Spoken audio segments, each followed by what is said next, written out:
and come back to this in a second. So one other thing that I want to happen is to spawn more particles around the hand when the hand reaches the ground and when it slides over. So I want to spawn more points based on the velocity. So if we go up over here where we create our density attribute, let's step inside and let's grab another one of these global inputs here, and we want to compute the magnitude of this velocity. So let's do a length. And if I go to the CD here, if I preview this directly inside the CD, we can already see this, and maybe we can go back to dark display. We can already see that the points start turning white when they have a higher velocity. So we can see this cool thing that's happening here when the hand reaches the ground, and especially when it drags over, we can see all of the points that have increasing velocities. So these are the extra points that I want to source in the pop simulation. And to control this value better, let's do a fit range as well. And we are going to add this on top of what we already have. So if I plug our original result back in with our noise, let's drop down and add, and we are going to add this velocity magnitude, and inside this fit range we can maybe squeeze these values a little bit, and maybe I can also increase the source max just so it kind of matches what we have with our noise. And these settings, we will have to go back and forth between the simulation and over here to ensure that you get the best results. So if I play the timeline, we have something like this. So over here, we are going to spawn a lot of points around the hand. And then when the dragging starts to happen, all of these points will be sourced in our simulation. Alright, so this will be fine, and we can also preview the result of the blast with our point display and see that these are all of the extra points that we bring in. Now we also want to collide with the original SDF that we created as well. Since we already cached this and we have it ready to go, there's no reason not to use this, because since this is a volume collision, this will be pretty fast, so it won't slow down the simulation that much. So let's go ahead and grab this. Let's Control C and go in our .NET, and let's do a static object here. Let's paste our subpath to our SDF collision, and inside this tab, let's use volume collisions, and let's use volume sample and specify our proxy volume, which is the same path. So now we can drop down a merge, and we can place this here, and let's reverse the order. And we don't really need to see this, so we can disable display geometry, but we need to turn on the use deforming geometry. So we need to evaluate this at every frame because it is a sequence essentially. So let's go up and let's preview the result with our color correct node. Now we are also bringing in the SDF collision as well. So in our PopNet, inside the object tab, let's only bring the object which has the word pop inside. So star pop and another star, and this will ignore the collision object. So now if I play the simulation, the points start to get advected, so this is fine. Let's maybe just run this entire simulation. Let's run this only from frame 70. So we can go to the simulation tab, and we will set the start frame to 70. So we don't have to wait as much to see the results. So let's press play. Okay, and we can already see when our hand reaches the ground, our points are inheriting the original velocity. And after a while, we can see that they start to get advected by the smoke. Now, this is probably a little bit too harsh of a transition, but we can see that we are combining the best of both worlds. So we do have our initial velocity, and then they get advected. So let's also maybe preview a few extra frames here when we start to add more points into the mix. So we can see now that this is a lot more accurate to, or rather more physically accurate to what needs to happen. So this is the result that we end up with, and we can see this nice trail that's gonna go right around our hand. Maybe we can also preview our hand geometry real quick to see this better. Let's find one of these hand geometries. Let's go to this. Now actually we can preview this properly because it's delayed by the 50 frame pre-roll. So instead we will just do a file cache on this in a second and then move it forward in time so it matches the animation, and then we can preview at the same time. And one thing that I want to adjust right away is making these particles a little bit brighter. so it's more consistent with the points spawned from the velocity.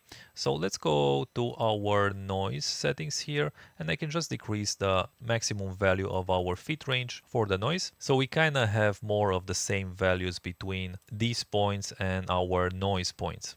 And there was also a mistake on my part. If we go inside the popnet, what I wanted to modify with this expression is actually our velocity blend value, not our velocity scale. So let's set this vel scale here. This should be vel blend. Okay, so it's this parameter over here that we want to modify. So what happened before when we modified only the velocity scale is this expression set the velocity scale to 0 at the beginning when a particle is spawned, and this forced the particle to stay in place. So it applied the velocity field, but it scaled it down to 0, which means that the particle didn't receive any velocity so it can move. But what the velocity blend value is doing instead is it's recognizing the initial velocity that it has. So this velocity attribute that we are inheriting here, it recognizes that attribute and instead blends our velocity field over time. So this amount over here is the amount that gets blended every frame. And this is the amount that we want to scale based on our age. And this now means that when a particle spawns, it will have the correct initial velocity, and over the duration of half a second, it will start blending in more and more of our velocity field. So if I go up and go to the result here, let's press play.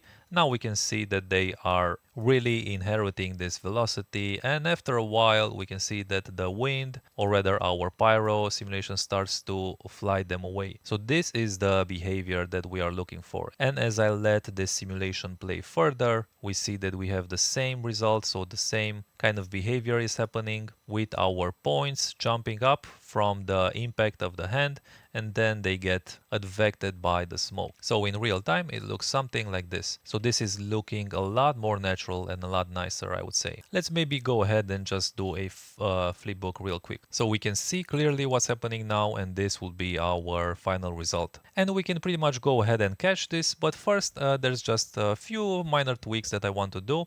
So let's go ahead. And the first thing that I want to adjust is again this inconsistency between the values. Let's maybe squeeze the fit range values for the noise even more, and I will want to go inside here for our velocity magnitude, and I will just increase this range even more, so get rid of some of this very harsh white. Okay, and this will be fine. Now probably the best course of action here would be to also add some noise on top of this value. So I will leave this up to you if you decide to do this. Let's go up. And after we do the simulation, we can see that there's a lot of particles that are kind of static here. And this is because of this velocity blending that we are doing. As mentioned earlier, when the particles are being born, if they don't have a velocity, like in this case from the hand, they will just be frozen in place. So what we can do is do another attribute VOP, and we can actually cache the particles and do this after the cache.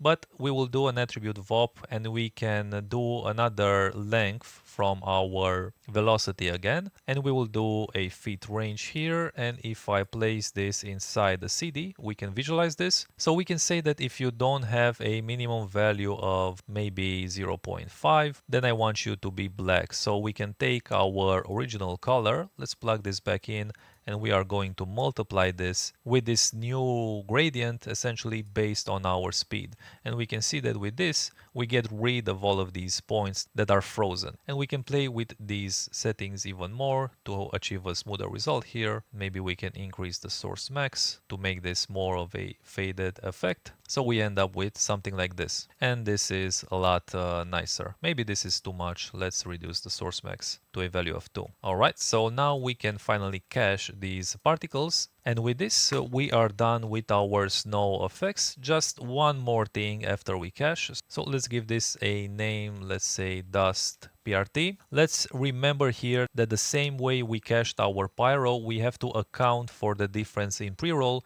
So with this file cache, again, we are going to have to grab our pre-roll value, copy parameter, and we want to add this to our end frame here. So let's say plus and right click, paste relative references, and we want to cache this range instead. So now we can save to disk. And now after we have these cached, the final thing will be to do a time shift and push this forward in time with the same pre-roll value. So over here, let's add a value of 50 to our frame. So paste relative references. And now if I go to the time shift result, let's also preview our hand geometry. Let's preview this. Now we can see that we have the matching animation.